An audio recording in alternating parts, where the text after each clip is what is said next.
Христос се роди. Го прославивме рождеството Христово, а пред нас престојат нови празници, нови славења, нови благодати кои Господ сака да ни ги даде преку нив.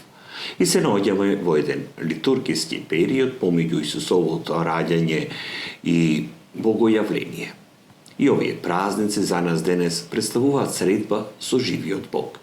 Црквата не води од пештерата во Витлеем до водите Јордански, за да ги продлабочиме таинствата на верата, кои не подготвуваат да го препознаеме Христос како светлина на светот која ги осветлува сите народи. Евангелието за неделата по Божик ни го покажува тоа преку ликот на свети Јосиф. Евангелистот Матеј раскажува како ангел Господов му јавува на Јосиф во сон и му вели: "Стани, земи го младенецот и мајка му, па бегај во Египет и остани таму, дури не ти кажам, бидејќи Ирод ќе го бара младенецот за да го погуби."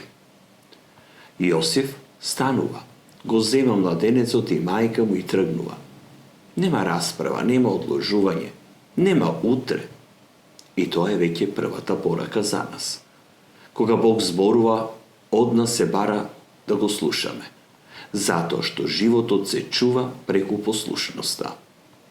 И денес постои Ирод во најразлични облици преку кои сака да ја задуши благодатта, да ја замолчи молитвата, да не отргне од животот со Христа. Свети Јосиф е исклучителен пример за нас. Што треба да направиме? Треба да го слушаме Божиот глас кој ни зборува. А Божиот глас може да дојде на различни начини. Преку Светото писмо, преку молитвата, преку богослужбите, преку совеста, преку настани, преку добар совет од ближен, преку пастирски збор на црквата.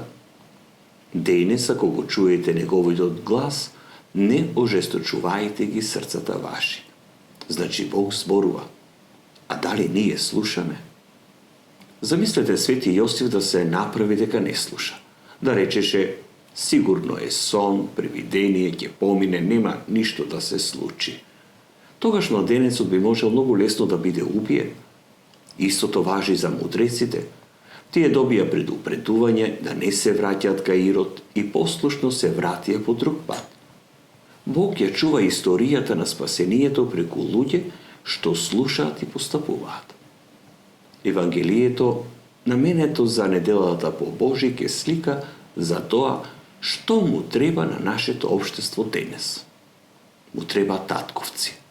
Не само биолошки, туку духовно зрели татковци, чувари на семејството, чувари на верата, заштитници на децата од злото. Јосиф не зборува многу во Евангелието, но неговите дела зборуваат многу. Замислете денес, кога денешниот татко ќе се разбуди наутро, кога ќе ги отвори очите и ќе ја види убавината на новиот подарен ден. И ќе каже на своето семејство, на својата сопруга: "Стани, земи го детето, спреми го, одиме в црква, на литургија, да му благодариме на Бога и ќе го зачуваме она што Бог ни го дарува во овие празници." Бог му вели на Јосиф: "Бегај", и тој бега. Потоа му вели: "Врати се во земјата израелска", и тој се враќа. Бог не го открива целиот пат, туку дава светлина за следниот чекор. Затоа и ние да ја зачуваме верата и младенецот во нас, да не му дозволиме да биде истиснат од обврстите и гревот, додека одиме од рождеството кон Богојавление, да го молиме Господ да ни даде слух за неговиот глас, за неговиот говор и храбро срце за послушност. И секако да ни подари свети татковци по примерот на Јосиф.